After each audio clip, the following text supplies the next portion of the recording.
આપણી પોલીસ પોતાની શક્તિ એ જગ્યા પર બતાવે છે જ્યાં એમને બતાવવાની ખરેખર જરૂર જ નથી।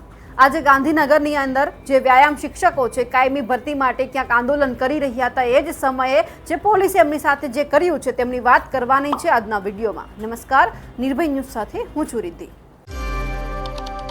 આપણી ગુજરાતની પોલીસને કહેવાનું છે કે 100 કલાકની અંદર તમને જે લિસ્ટ તૈયાર કરવામાં તમારા જે ડીજીપીએ કહ્યું છે, જે ગુંડાઓનું લુખાઓનું લિસ્ટ તૈયાર કરવાનું છે, એ લિસ્ટની અંદર જે ગુજરાતની અંદર વ્યાયામના શિક્ષકો જે અત્યારે આંદોલન કરી રહ્યા છે તે ક્યાંય જ નથી આવતા।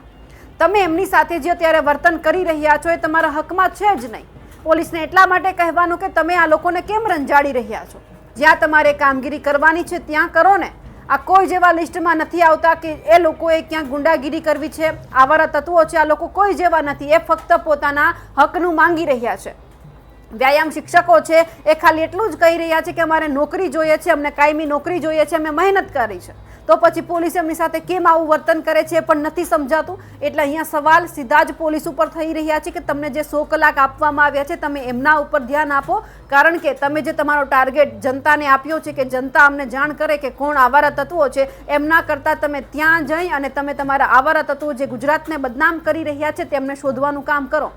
તમે તમારી શક્તિ ખાલી ખોટી આ જે વ્યાયામ શિક્ષકો છે એમના ઉપર બળ પ્રયોગ ના કરો કે એમને તમે મારી અને તમે જે તમારી પોલીસ વેન છે એમાં ના બેસાડો। એ લોકો ખાલી અને ખાલી પોતાનો હક અને જે પોતાના હકની જે કાયમી નોકરી છે તે જ માંગી રહ્યા છે। આપણે વિરોધ પણ જોઈ લઈએ, જે રીતે એ લોકો આંદોલન કરી રહ્યા હતા અને અચાનક ત્યાં પોલીસ આવી અને તેમણે તેમની સાથે શું કર્યું છે એ જોઈ લઈએ।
અમે ગાંધીનગર રામકથા મેદાનમાં અમે અમારા આંદોલન માટે બેઠા રહ્યા વ્યાયામ શિક્ષક કાયમી કરવાના ભરતી માટે।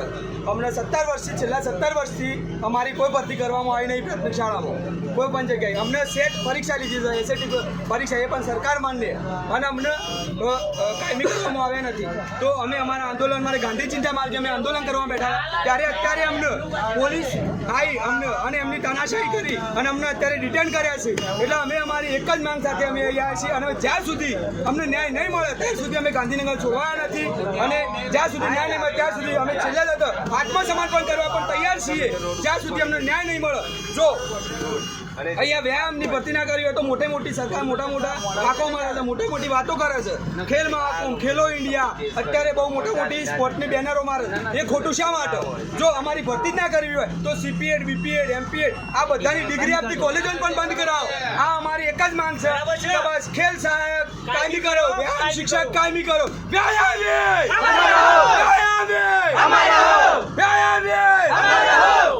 સરકાર કરવાની શક્તિ બી નથી અમારામાં। કેટલું સરકાર કોઈ નથી સમજતી અમારી પીડાઓ, અમારી તકલીફો શું છે તે એમને ખબર નથી। એ તો એસીમાં બેઠા બેઠા રાજ કરે, ખાલી સહેજ કરી દે, પણ અમારી પીડાઓ સમજતા નથી।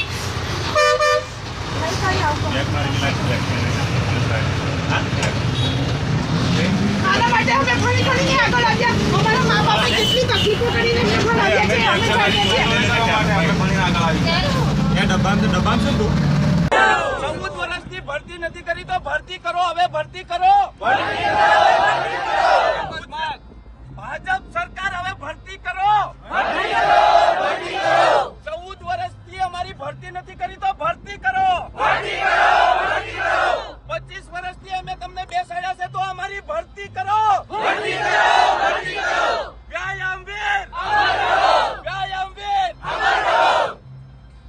ગુજરાત રાજ્ય માટે ફાયદાકારક હશે સરકારને એવું લાગતું હોય તો હું તો એમ કહું છું કે MLA પોલીસવાળા મંત્રી શ્રી બધાની જ ભરતી 11 મહિનાના કરાર માટે કરવી જોઈએ અને એમને જનતા 11 મહિનાના કરાર માટે જો એમને સારું કામ કર્યું હશે તો એમને જનતા ચૂની લાવશે. જો એમને આવા જ કામો કર્યા છે છેલ્લા 15 વર્ષથી ભરતી નથી કરી, જો આવા જ કામ કરશે તો સર આપણા લોકો એમને પહેલા જ 11 મહિનાના કરાર સાથે એમને પણ કાઢી મૂકશે આ ગુજરાત રાજ્યમાંથી. એટલે જો સરકાર આગળ જતા સમયમાં જો સરકાર ભરતી નહીં કરે તો અમે ઉગ્ર આંદોલનો બીજા ઘણા બધા કરવા માટે તૈયાર છું અને છેલ્લા આત્મવિલોપન પણ કરવા માટે તૈયાર છું. ખાલી સરકાર મોટી ઓલિમ્પિકની વાતો કરે છે કે ગુજરાતમાં અમદાવાદમાં 2036નો ઓલિમ્પિક કરો. શું ખાલી ઓલિમ્પિક કરવા એક નામથી આપણા વ્યાયામવીરો તૈયાર થઈ જશે? જો શાળાઓમાં વ્યાયામવીરો જ નહીં હોય તો છોકરાઓ ક્યાંથી રમશે? છોકરાઓને યોગા કોણ કરાવશે? બસ ખાલી મોદીજી બેનર બનાવીને યોગાનો ફોટો પડાવી લે છે. શું એમને યોગા માટે એક દિવસ પૂરતા યોગા કાફી છે?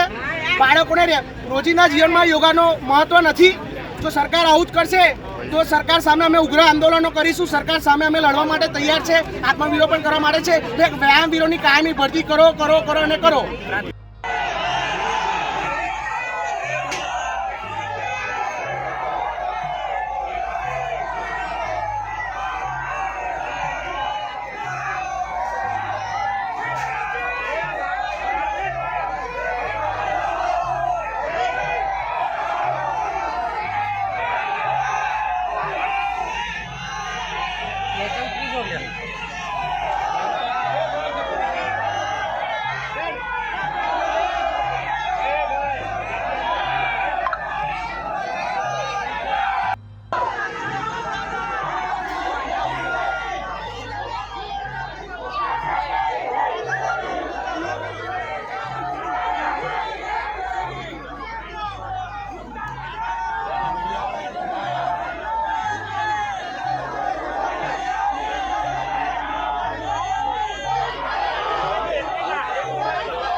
મોકલો ભોર છો યાર